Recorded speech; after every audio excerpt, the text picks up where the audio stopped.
On the same day Rogers was meeting with Brandt in Bonn, Andreas Papandreou was in London for a strategy session of the Socialist International.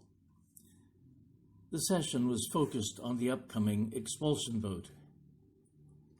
In Bonn, Rogers warned West Germany's Social Democratic Chancellor that Greek ouster from the Council could lead to Greek membership in NATO being raised at the Alliance's conclave in Rome in May. Under pressure from NATO's senior partner, Brandt promised to do his best to prevent the Greek issue from becoming a binary choice between Greece honoring its treaty obligations under the Human Rights Convention or being forced out of the organization. Alerted to Rogers' lobbying efforts, Papandreou used the London strategy session to deliver a sharp warning to the representative of West Germany's ruling Social Democratic Party. During a break, Papandreou told him that if Germany did not vote to oust Greece, he would hold a press conference. There, he would declare that, due to its recent history, Germany bore a great moral burden to support Greece's democratic cause, and express his disappointment that Chancellor Brandt, who had fought the Nazis, was beginning to follow in their footsteps. "This will hurt you," he told the representative, "and I will want it to hurt you." Using less confrontational means, Konstantin Karamanlis also acted to bolster the prospects of Greek expulsion. He summoned Eleni Vlachou to visit him in Paris. Vlachou was the owner of a respected but now shuttered right-wing Athens newspaper. Having recently escaped house arrest in Athens, she was now living in London exile. In Paris, Karamanlis gave her a copy of the 1,200-page report written by the European Human Rights Commission on the findings of its 2-year investigation. The scathing report had not been released to the public. Returning to London, Vlachou leaked it to the Western press. The public was shocked by horrific details of the junta's torture of political prisoners. But Vlachou had another bombshell for the media. She leaked microfilm from the Greek Foreign Ministry on contacts with Italian neo-fascist military conspirators working with the junta to plan a coup against Italy's center-left government. The story rocked Italian politics. Continuing his campaign for Greek expulsion, Andreas Papandreou was in Italy at the time. As the scandal broke, he met with Francesco De Martino, the secretary of the Italian Socialist Party. De Martino was a prime target of the Italian coup plotters. A key figure in Italy's turbulent politics, he assured Papandreou that Italy would vote for Greek expulsion, pledging to bring down the government over the issue if necessary. However, American opposition to expulsion put many European governments between a rock and a hard place. A State Department official would later describe their dilemma. With public hostility running deep and hot, he explained, no one in high public positions can risk supporting the regime publicly, and many increasingly feel constrained by public pressures to openly oppose it. Within this conflicted political environment, the Council of Europe met on December 12, 1969.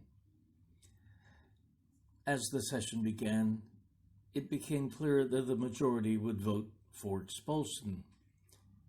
Facing humiliation, Panagiotis Pipinelis, the junta's foreign minister, rose to make a last stand. Renouncing Greece's signature to the European Human Rights Convention, he dramatically exited the meeting. Greek Democrats celebrated the junta's forced withdrawal as a moral victory.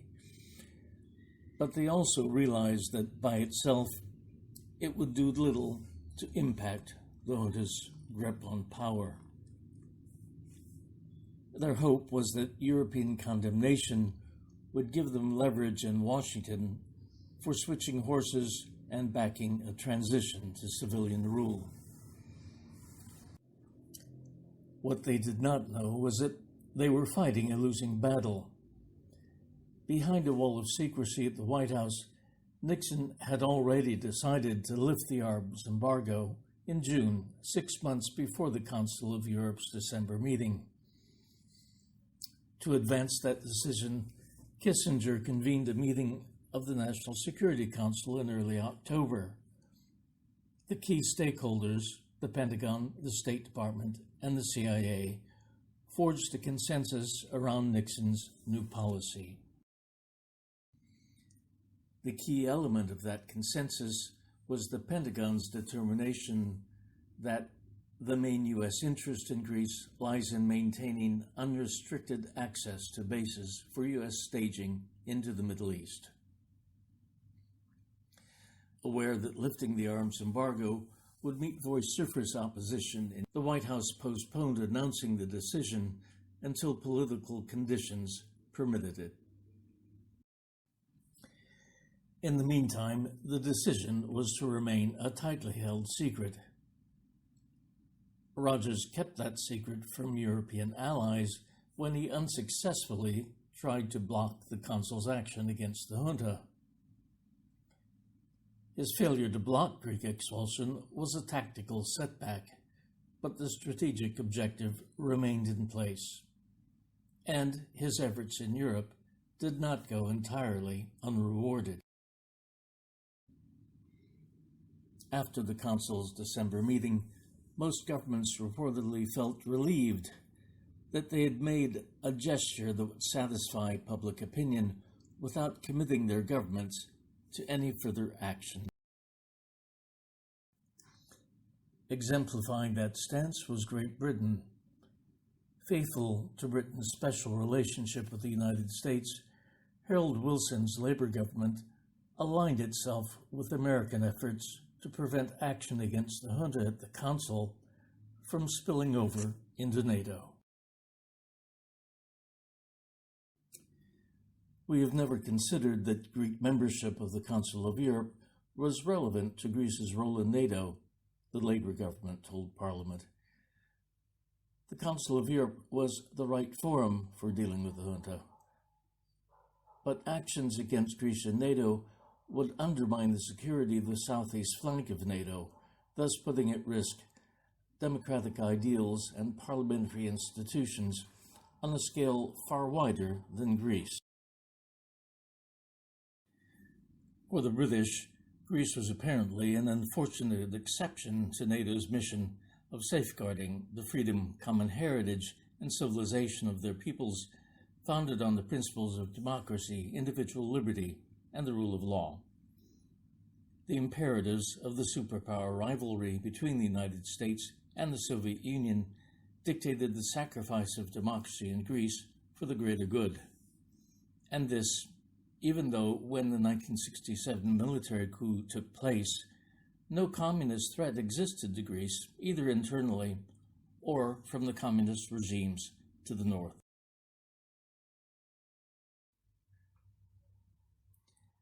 Shortly after the Council's December meeting, the U.S. Senate confirmed Nixon's appointment of Henry Tasca as the new ambassador to Greece. A few days before departing for Athens, Tasca was in the Oval Office to receive instructions for his mission directly from the president. Arriving in Athens, Tasca met with junta leader Papadopoulos, revealing Nixon's decision to lift the arms embargo once conditions permitted. Meanwhile, U.S. diplomats began to focus on the upcoming NATO meeting in Rome. The delegation was instructed not to inform NATO defense ministers, even on a confidential basis, of Nixon's intention to lift the embargo. During the conclave in Rome, Denmark and Norway attempted to raise the Greek dictatorship as a problem within NATO. With the help of NATO Secretary General Manlio Brioso, U.S. diplomats blunted their efforts. But the Greek issue remained on their agenda.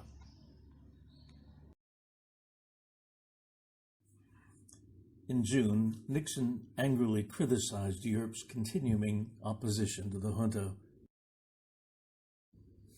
The Danes, the Norwegians, and other socialists, the French, and the Italians are weak, he told his foreign policy team. We've got to lead. We've got to support the Greeks. The regime must be made palatable. Then, in the fall of 1970, the Black September crisis erupted in the Middle East. With international attention distracted, Kissinger alerted Nixon that it was an ideal time to proceed rapidly with the announcement of resumption of U.S. military assistance to Greece.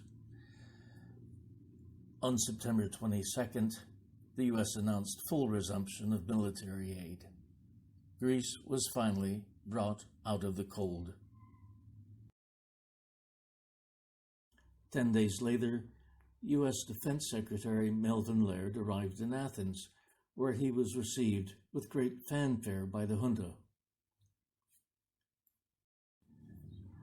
The political implications of the visit were not lost on the Greek people.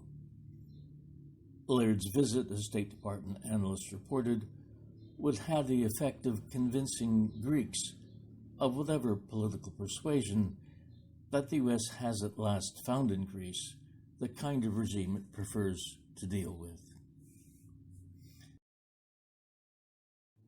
Some months before, Karamanlis, a political veteran, had already read the handwriting on the wall. Cautious in his calculations, he retreated into silence, assuming a stance of strategic patience. Only at the start of his political journey, Papandreou had also understood Nixon's intentions before they became public. But possessed of a restless will to action, he was not prepared to stand by in silence.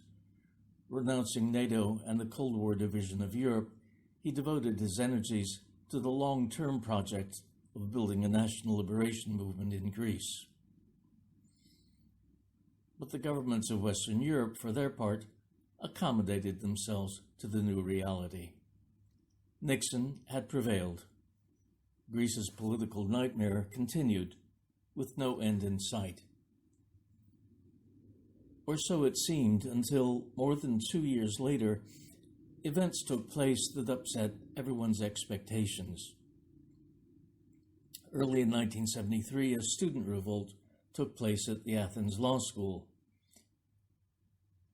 In May, a mutiny in the Greek Navy challenged the junta's control of the military.